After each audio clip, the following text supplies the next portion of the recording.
এক তারা থেকে আরেক তারায় পৌঁছানো আমাদের জন্য খুব জরুরি।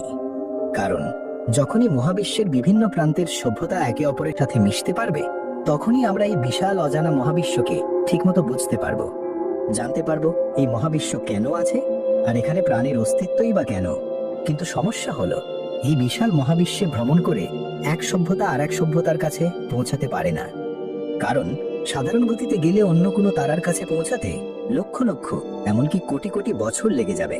আর আলোর গতিতে ভ্রমণ করতে হলে সবকিছুর ভর শূন্য হতে হবে, যা একেবারেই অসম্ভব।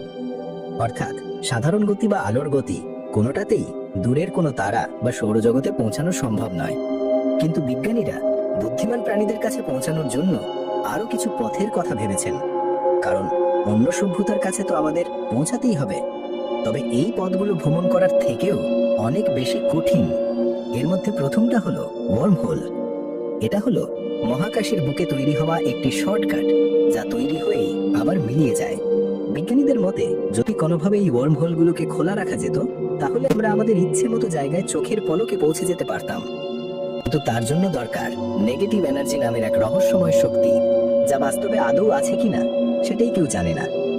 আর দ্বিতীয় পথটা হলো ওয়ার্প ড্রাইভ।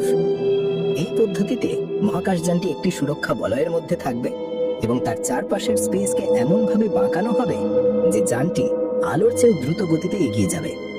এর জন্য সেই নেগেটিভ এনার্জি এবং প্রচুর পরিমাণে শক্তি লাগবে। একই সাথে এই দুটো উপায় এতটাই জটিল আর অস্থির যে এগুলো এখনো পর্যন্ত শুধু কল্পনাতেই সম্ভব।